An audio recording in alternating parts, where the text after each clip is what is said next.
Assalamu alaikum wa rahmatullahi wa barakatuh. Abenzikiriza endala mbabuuzizaako nnyo mikwano.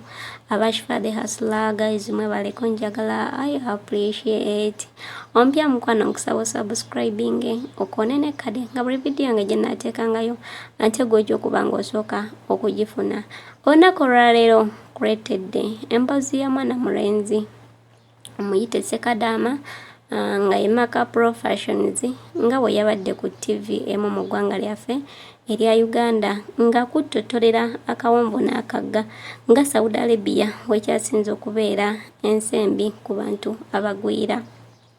Mwana mulenzi ono akuttotolera akawonvu n'akagga engeri Abawalabu gye babonyaabonyaamu Bannauganda nga kwotadde n'okubasiba mu makomera ng'ate oluusi baba tebalina misango. Gye buvuddeko mwana mulenzi ono yali akolera mu nsi eya Saudi Arabia era yagenda okuvaayo yava mu kkomera era agenda kuba akuttotolera buli kimu nga wekyali. Bw'atyo nno n'akubira gavumenti ya Uganda omulanga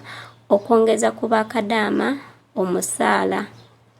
Katuwulire emboozi ye nga bwe yabadde. Twasaganya kyonna n'angamba katulabe. Nembeera wa mukavaaka nali ni mukavaaka awa ate nenfuna mukwano gwange nga nali muto nnyo nankubira essimu n'angamba ate jangu wano mu kibuga. Kale ngembeera sigisobole yo mukyala lumanyidde kino ekibuga manyidde ekibuga kati olwava nga mpulira nfa obulumi okubeerayo era ne mugamba bugambi omanyi muganda wange kanzije ne transport muganda wange omukulu eyamumpa bamuyita Maweji Franka eyamumpa neninya mu kibuga natuukirawo mu Kisenyi n'okola ki mu Kisenyi era buli obulamu bonna bwendimu nga ngamba nti oba mu Kisenyi we natuuka mu Kisenyi nange neebuuza leero wano wenzize namalako street ogimanyi okubeera mu life ya gete eyo y'obulamu obwo bw'okubonaabona. Omuntu eyakukubira essimu mukwano gw'okujja yali akola mulimu bamuyita Sebuma Vincent yali akola mu Kisenyi awo naye kati mu Kisenyi awo walingawo zidobbi zino zibateekamu nga wonagamba mwe bateeka engoye ne bajja engoye baali bayolezaayo n'engoye naye nga ojja engoye mu owino bazisobola engoye mu owino ne bajja ne baziteekawo ku byalaani ate oluusi ne bazigololerawo. Kati then gana amasati golaba mu butala ago ge bayimba 1355 ago kati twali tugagololeranga omwo. Kati mwe namusanga era nampa omugagga gwe natuukirako ngandikaana katono omugagga n'alyoka ngamba ngenda kuwagumu kitundu wiiki ekyokulya kweyiya okwebaka kweyiya kusula kalo mu ddobbi ezo oluusi nga kikaluba kubanga yakuwanga nusu oluusi 5 ekyenkya olwo ekyemisana olina kulya nusu 10 walingawo mukadde nga yatuwa emmere ebitano walinga ogula akagaati ebiseera byakaba kaali ka 2 then n'ogulako n'ekikopo kya chai kya 3 awo mu Kisenyi byalingawo 211 byalingawo kati awo life teyali nnyangu kubanga already n'omugagga wende baali bandeetedde okukolako n'akasente nga takampa wiiki weggwako naye ate ng'osula bubi already ovudde kuwakava ku nali nsulira mu Kisenyi mwennyini ng'osula n'oyo mukwano gwange ate ye already baali bakola dda be bano nga ye yakola dda yapangisa munnaye yanta n'aŋŋamba olina kusula ku mulimu already mu ddobbi ezo abaana baali basulangamu nyanta n'embeera omwo kati yalinga 2000 natukola mu 2012 13 then 13 awo nangamba omanyi kubawo nga nani ntandise nani nkyusizza omulimu woono nga muvuddeko lo nga nfunye omugagga omulala mukazi baali bamuyita mama Jona nanzijayo ng'alaba ono tansasula era tetwakola nabbanga ddene n'ono nali nakyusa dda ono nakolayo ogwo omwaka gwe naviirayo mu vaaka mwennyini mu 2011 mu 2012 mu January nenvaayo awo nenkola ew'omulala nembeera waawo era naye ngera kusuliramu ebyo bintu bya ddobbi ezo olwo nga n'ebyokusoma sikyabirowoozaako kuba olw'ensonga nagezaako kubirako era muzeeyi ne mugamba muzeeyi kati okusoma tukozere nangamba siina ssente ekirungi olina omulimu gira okola bwe naafuna ssente ojja kugenda kasita otandika secondary olwo nno emyaka nagyo gitambula kati munnaye nga nkolaki nga nveewo n'omugagga omulala nga ajja nkola ewoono nembeera 2013 ono mukwano gwange nangamba omanyi Nja tugenda otandika osuleko ewange okitegeera kati ngolo alaba atandise olaba ntandise okuunderstanding embeera y'ekibuga kubanga olondoozi yalinga ndooze nga ntya oyiga ekibuga mu Kisenyi era nga of course olina okuyiga ekibuga kubanga mu Kisenyi awo muna street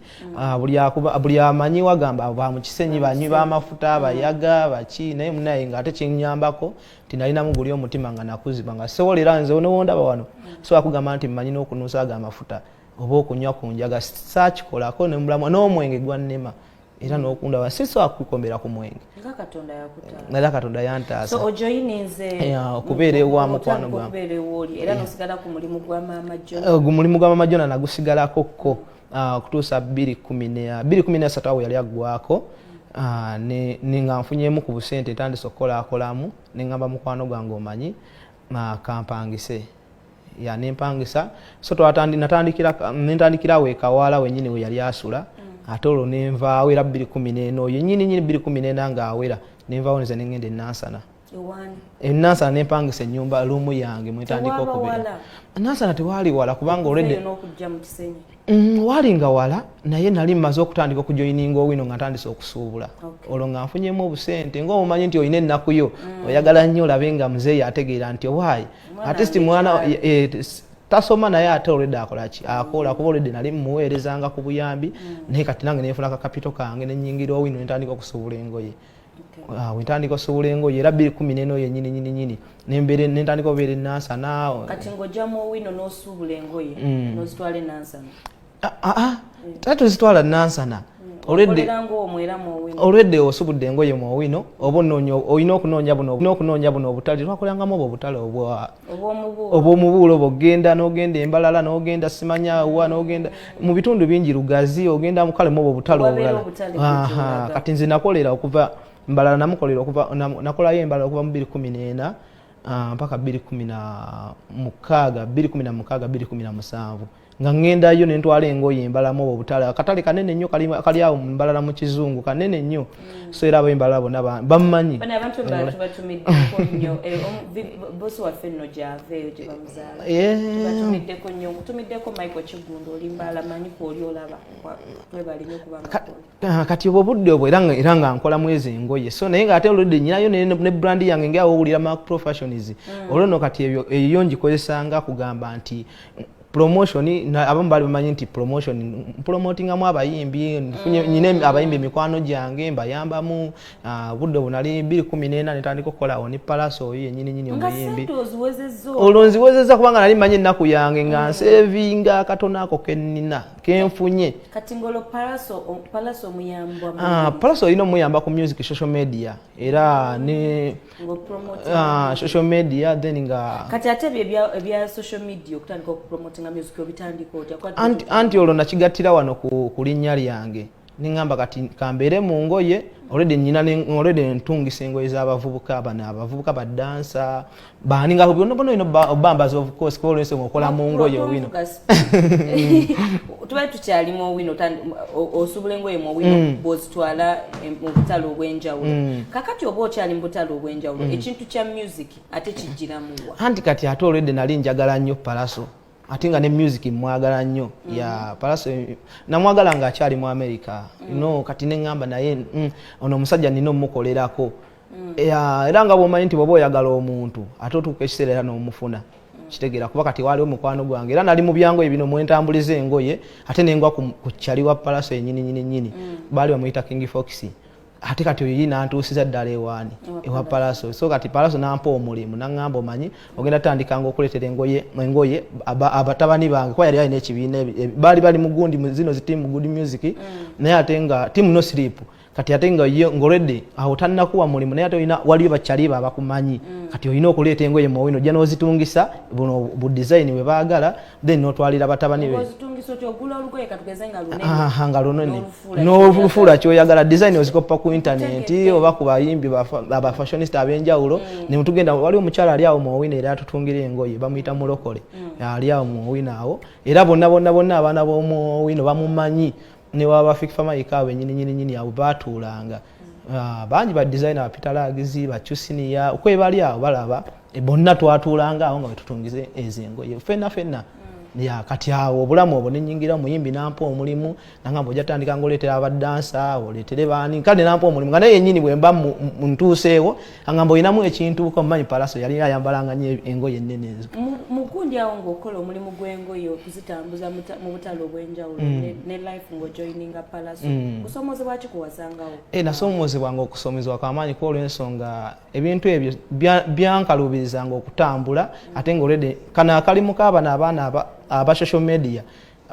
abayimbi badansa nkaagala ate nino nina okugenda ku guno omulimu gw'okutwala engoye safaari embalala abamu tebaali tebakimanyi nti ngenda n'embalala kuba twagendanga lwakutaano nodda ekiro olw'omukaaga ekiro ng'olwakatale kawedde ate ng'olina n'okukola ku buno obutale bweno mu kibuga oba ofunyeeyo kati ng'osanga obuzibu bw'amaanyi okukwasaganya gino emirimu gye nosala endibota ate ogenda okole ne muzino ezaaba nez'abavubuka okubatungisiza so nasanganga obuzibu bw'amaanyi nnyo ebyo ebintu ebyo nabisanga oluusi nga ne capital atuuka ekiseera n'akuggwako nga tolina kuyamba muzeeyi tajja kuyamba so ng'olina okwebeeza era obuzibu nabusanga nnyo bwalinga bw'amaanyi naye ate ng'olina okubeerawo mu life opangisa olina okukola ki buli kimu olina okikwasaganyanga gwe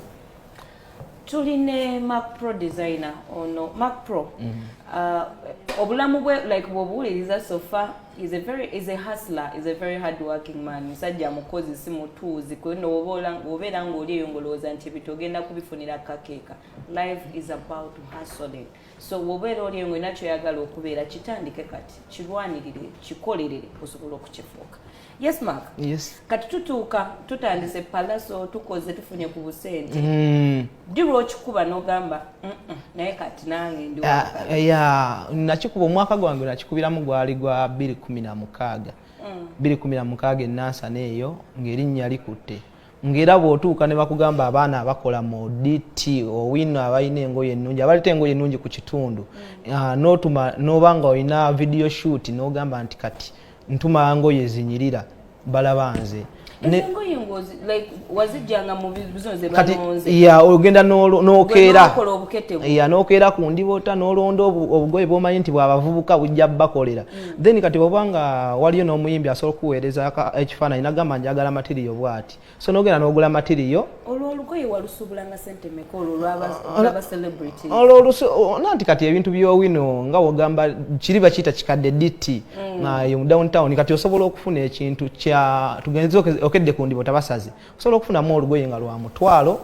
nga oli yalukusuubusiza polidi twasuubulanga ng'oli amanyi naye nga serebu agenda ddugula emitwalo 3 okitegeera naye nga lulungi olw'okuba nti gwe otaddeyo obwongo bungi n'okukopa fashion ali tuline Markpro twagala okumanya engeri gy'olinnyamu okugenda e Saudi ninnya ntya olowoozaawo kakati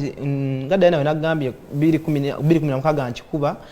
nfunamu akasente abaana bamanyi nkoze zipatiz awo nkola akasente ngamba naye omanyi netaaga okyusa ku life y'ekikumba nkikoleddemu nasolinza okuva mu 2011 mpaka 2016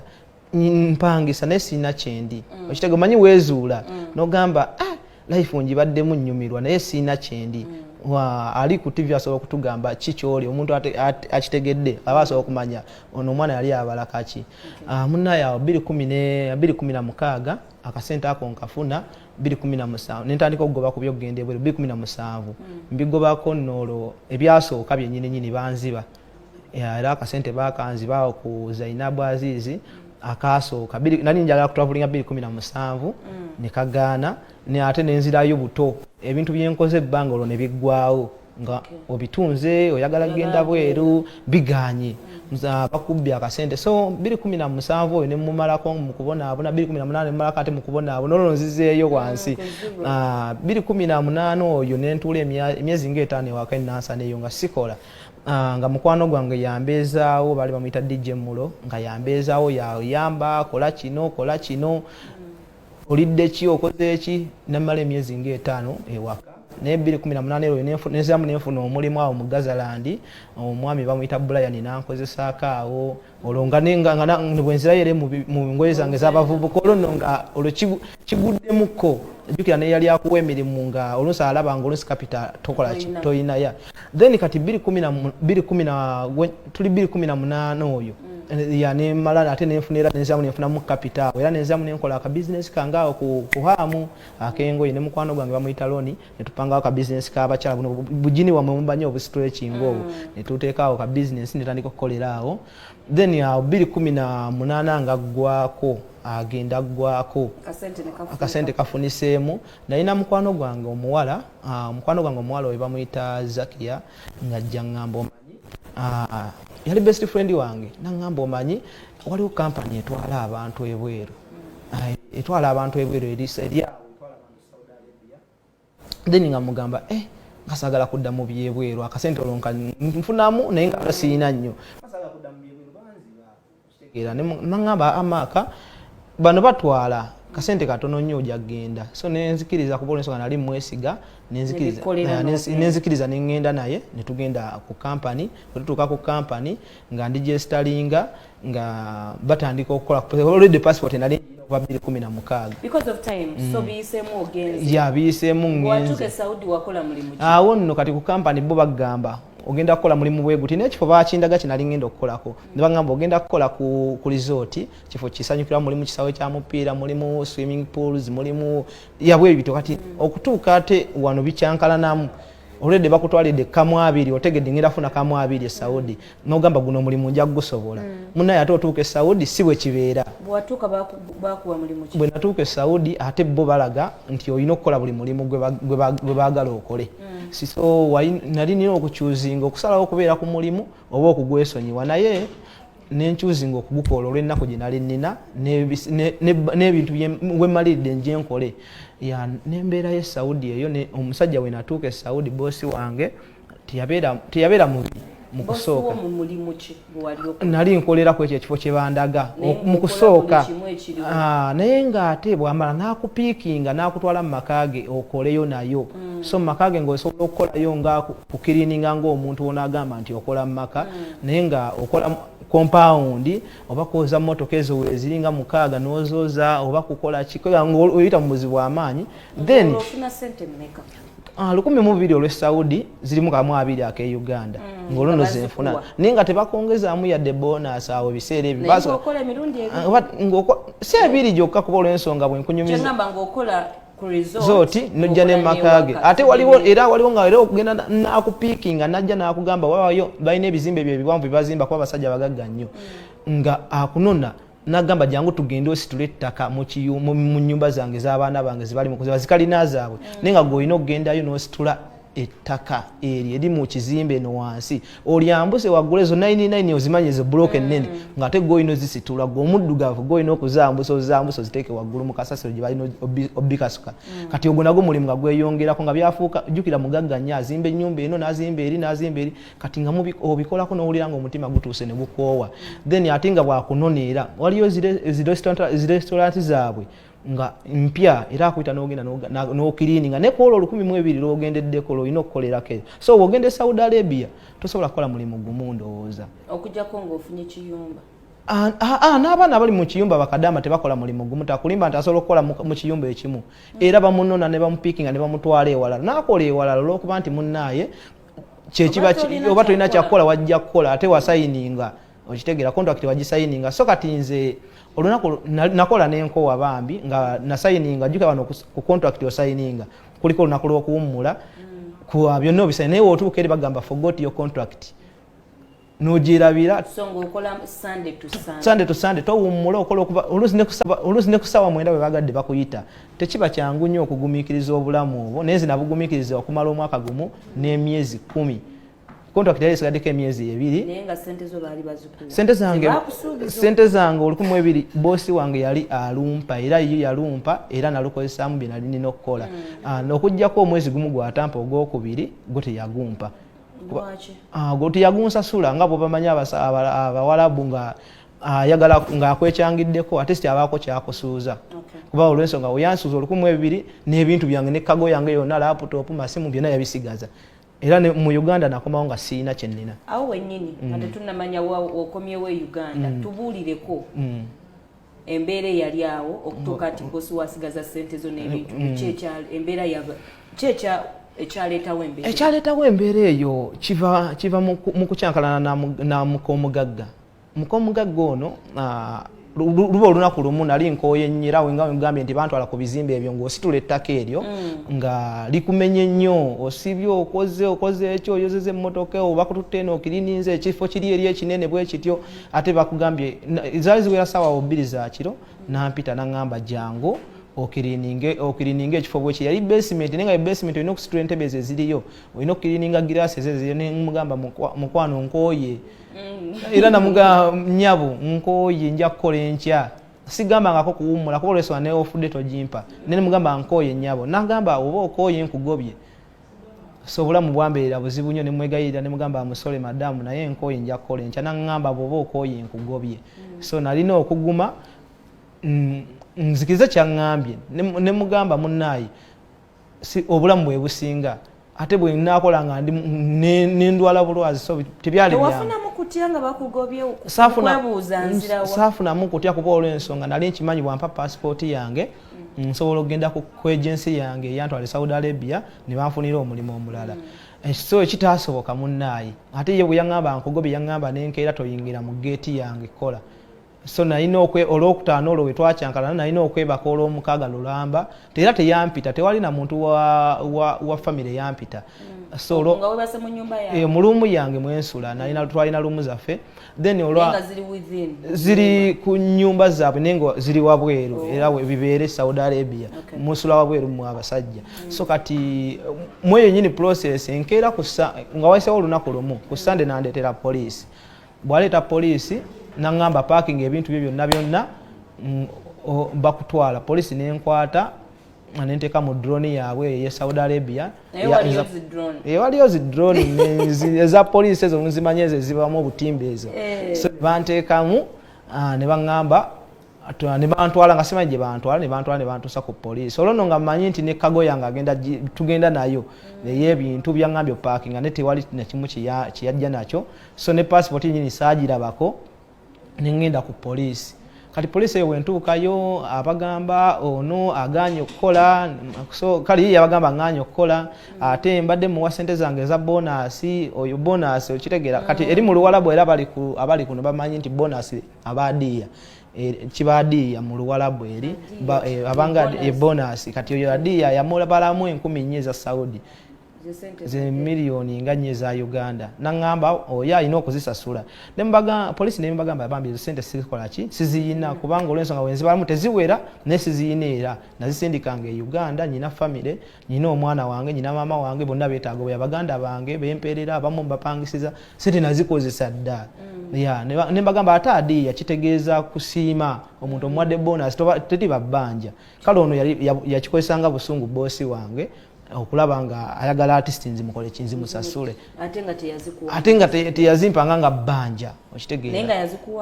yazimpanga yampanga oluusi 5 3 okitegeera so kati zagenda tezawera 10,000 nebbo ye waabanga akuwabidde ku poliisi obanga agakuteekako musango abaako kyakugamba ekyo kyolina okusaba so kati obulamu tebwambeerera bwangu poliisi nenkwata neŋŋamba yingira ekkomera nenyingira ekkomera kati twajja ne mukomugagga omwana w'omugagga ye n'amala n'addayo kati ne bankolerawo empapula ne banteekera mu kamotoka ka poliisi ne banzigyawo ku poliisi ne banvuga nga ne bantwalayo mu ddungu nga sitegeerayo mu ddungu eyo gye bantutte nga manyi bagenda nakunzitira eyo so neewunya nnyo essimu neevuga ey'omusirikale bino birawudi calls bibakubirako ebyo biri mu lawudi ne bamugamba nempuliramu Uganda jjuka boogera Luwalabu naye nga Oluwalabu ndumanyimu naye ate nga ogenda mu lw'omunda sirumanyi then nempuliramu Uganda kati omusajja ono omusirikale n'aseka Uganda ne tulitaaninga ne tuddayo ate ku poliisi gye banzigye tolowooza nti naawo Katonda yataasa bulamu bwange kubanga nange naye simanyi kiddako mu bufunze era natuuka omanyi gali amawanga bakuvuga bw'ova mu kibuga booti n'oyingira eddungu oyinza obutategeera kiddako wallahi oba olaba nga oli mu bulamu bulala nnyo nga tomanyi bagenda kutta bagenda kwa kisona just ntebereza bakututte mu ddungu tolabayo nnyumba oba nnyumba zaali oba tolina kulaba nnyo olwensonga bakuvuga bakuziza ku makomera ageyo nga prison simanyi kyekyali kiddako kuba nange omutima gwekanga twalimu n'abasatu mwalimu abayindiya n'omu pakistani nabo basibe baali bakoledde fayiro nga babongerayo so kati wetukomawo wano ku poliisi wetwalitaninga nensi ekyeko nengamba nkomyewo ku poliisi najjukira wano tebasibirawo bo bakuumirawo bukuumizi bagenda bebajjawo kati wetwakomawo wano ne baŋŋamba boosiwo kuba ndooze boosi yakuba n'abagamba banzize mu nsi yange kati nanga ayagala kunneegobako kati bano abasirikale ne bagamba omusango toyina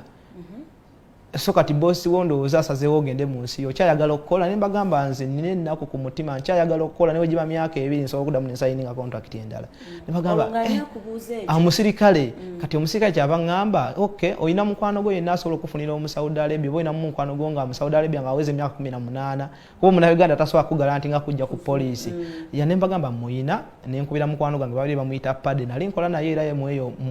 ewa bosi oyo naye n'akyakala n'avaawo naye teyamulemerako kati n'afunira mukwano gwa bosi we ng'ayagala omukozi so laba weefuna akakisaako olwamukubira essimu yagirawo mangu ku poliisi kati poliisi nenkwata ate yo nentunda ewoona omugagga omupya kati awo bwe buzibu obwavaako nze n'okuyingira prison kati ate bwantunda eno kati omugagga ono omupya akyankalana omugagga omukadde kuba ye yabagamba muzze mu nsi ye kati ate ono ye antunda abasirikale bantunda bandyamu sente ze bandiddemu anti amanya atya location yeeri eba eraga buli kyokola okitegeera so oba n'essimu yo already ekyaliko kati ndowooze byonna yabipiikinga nga batrackinga amasimu eri ye n'ategeera nti ekyali mu Saudi Arabia already yali ategeera notegeera kuba ne passport yange yali ekyali wuwe okitegeera kati n'agenda ku poliisi n'agamba mumpe omuntu eyagula omwana oyo wano mwagala mu nsi ye ne bamuwa ennamba ya bosi wange omupya bosi wange omupya ali ansayininze era nkuba twakola awo endagaano naye nteekako ekinkumu nga nebyenteekako sibimanjjukira luwalabu nantwala nenfusanyuka nnyo nga omukisa ogulaba ebintu ebiwandiike mu lulimi lwotegeera tebakuwa luwalabu gwosayininga busayininzi era ebiseera bwe buzibu bwokka obuli Saudi Arabia era bwanga tolina simu wano ku translating olunsi kuba esimu baali bajijjeko okukomera o translating n'otegeera nti bino bitegeeza ne oyinza n'obutafuna mukisa kuba oba otya kati ekyo kyaliwo bwe kityo bosi wange ne tugenda naye ng'amaze okungula ono n'atandika okukuba amasimu omukadde komyawo omukozi gye wamujja kati ono bosi wange nganjagala nangamba artist nja kulwana nnyo ofune visa empya yange ng'okolera ku nze ono n'agaana omukadde n'agaana sponsor omukadde ono yali akkiriza ng'agenda kumpa 2,000 ate no nga n'emirimu gyenkola tegimmenya ewuwe kuba nakolerayo ogwokusatu ogwo nga tegimmenya nga so kati bakudipotinga awo kati bigaana tugenda mu kooti bigaana omubambi ono omupya agezaako tayagala nveewo tugenda mu kooti ya Minister of Labour netugendayo emirundi ena bosi wange ono omukadde nampa executive visa eyo ono omugagga omupya n'akitegeera nti bampadde executive visa naye nga tayagala kunta so yalina okunziza ku poliisi ate gye yanzija kati bwanziza ku poliisi nempeeya tiketi ne passport yange nabisangayo kati neninda flight yange etuuke nalina okutavulinga ennaku za 14 nekigaana ate nenzirayo nekigaana kuba olwensonga natuuka ku airport nga ya tiketi ya booking ate tegisasula nga nfu so ate nkeera waalo nga maze okuba nga nfu sigenze si flight nze then nalina okunoonya agency yange Saudi Arabia nzireyo artist nfune okusula kubanga ewa bosi omukadde siyasobola kuddayo newompya siyasobola kuddayo ne ku police siyasobola kuddayo nti oba ogende obagambe kino so nalina okunoonya agency ewe naginoonya ng'ekola ki ng'entwala ku eryo ekkomerere lya prison ebanga Minister of Interior Moi bagita Moi Minister of Interior Jawazati abali Saudi Arabia bagimanyi nga ngendawo munnaye nga bankolera bipapula ebinziza mu nsi yange kati nga bano abamanyi oluwalabu abaana be baali bantadde nabo aba Ethiopia aba Bangladesh aba Pakistan nga bagamba zino empapula zitegeeza nti odda mu nsi yo ya bosi we agambye takyakwagala mu Saudi Arabia oli yakansolinga executive visa yange so agency yali erina okunkwata n'entwala awo ndabe nga nfuna empapula ezinkomya mu nsi yange ate awo nyini kwekyo ekiro kyennyini wentandikira obusibe bwange nga sikimanyi nali mmanyi nti bwembeeramu eyo olumu n'abo abaana bonna we tuli oba tulinzi ya tiketi zijja kumbe ogenda tutandika busibe so kati nyingira ntya mu prison bukeera ku makya batutwala mu prison batusimbya line nga tulinga abantu nga 435 batusimbya line ngenda okulengera ekizimbe akiriko prisoners house prisoners building ngamba ate nakoze musango kyo guntwaliza mu prison ya kati okugenda ko yo prisoners building tutuukawo bakujjako amasimu bagamba oli musibe so na kyankanga nnyo era ne kinkangira ddala ne banzijako essimu ne bagiwandika ogisasulira omutwalo ne bagikuumira ogisasulira oba olina ensawo nako nokasasulira emitwalo nga3 ne babikuumira then ne bakuwe oba oyagala osigala mu ngatto zo mu ngoye z'olimu sente zosigala nazo mu nsawo ne tuyingira prison mu kuyingira mu prison omwo Embeera teyali nnyo prison najima lumu yasooka najimalamu wiiki emu namalamu omwezi gumu byonna okutuuka omwezi gumu mulamba awo nkomawo Uganda nga bikalubye nnyo ogulirira eno oyisa okolera eno nga weerwanako wekka so byatukisa ne binkalubiriza naye omukisa gwajja ne nkola corona test yasooka ne mmugwa ne banteka mu karantini bunyina coronavirus ate olwo nanyina okuddamu okukola mu prison bakujja mu prison mu ne bakuteka mu lumu eddako kuba kinene kyengamba nga jova n'ogenda ne bakola corona test era kuba abasawo babeera mu makomera ago mu prison olwo bagamba nti oyagala kudda wamu already wali bakuteekawo bakutaddewo ku ebanga deportation ya prison eyo ya deportation nti baba bakugenda ku deportinga kuzza mu nsi eyo oba olina okulinda tiketi ya government bandiportinga ku Monday yago nakuzo mwezi zaali 27 guno ogw'omukutaano oguwedde wakadda nakadda kulekayo mune navaayo nenga anyway because of time because story yo bambye interesting nayo lwobudde kati waneeno wo njaga okumanya waneeno ani akuyambako Osaga tubinyonye anyanyambako okudda ate mikwano gyange bakadama bannange era Ssekadama ne bakadama nga obiwulira nti abaana abakola eri tweyita bakadama bayita bakadama abawala fe tweyita Ssekadama abalenzi ate kale kye kiriyo nti bw'olina okukyo bwe kiri so kati mikwano gyange gye giri ku social media olwokuba nti nalina page nga mbloginga so nga nyina emikwano mingi gye nnyambako abaana abo abawala mbayambako babatulugunya mu mbeera zaabwe nga bo abawala abaana abo nga story yange ebakwatako ne bagamba omwana ono atuyambye atubeererawo okitegeera so bambi balina okunyamba ne basindikanga obusente ne bugezaako okunyamba mu komera mwe nali okugezaako okugulirako so bambi banyambako ne tiketi ya gavumenti eyo gye bampa okunkomyawo waneeno oba tolina gisasulira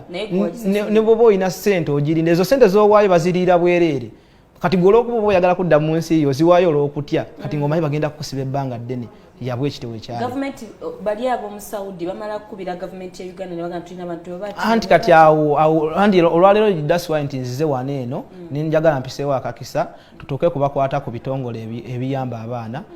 balabe nga abaana abali Saudi Arabia bakadama babafaako ekikulu babongeze ku musaalo ogwo olw'ensonga lwaki abaana babonaabona bafuna nusu lwenda bali abalala bakola nabo olwenda lulimu emitwalo 9 ejja wano ate bali bakola nabo abalala baba Philippine baba kibafuna 10,250 zimu bukadde 2 n'ekitundu so abaana basanga okunyigirizibwa kwa amaanyi mirimu mingi ne batoloka abamu ne batoloka abamu babakuba babachunya so bambi embeera si nnungi kati awo nalina okulinda embase yange yenkole ki ejje oba bakuba akafaananyi passport yange bagitwale balabe nga banteeka banfunire air ticket so embassy ebe ino okutuusa ovunaanyizibwa obwo naye embassy ya Saudi Arabia mu butuufu erisiro kuba waliwo ne mukwano gwange bamusibye emyezi 9 mu prison yo mu mwali muna Uganda ya Nduga Zubairi bamusibye emyezi 9 netanakoma olw'embassy ninga ate just omusango yagusasula bambi nga omanya Abawalabu yamuteekako omusango ate gwa bukadde 2 n'agusasula obwa Uganda n'akyali mu prison nenga ate alina okuyambibwako embassy oba ebitongole ebiri wano bakuba omulanga mama Fiina bakasalini kusaasira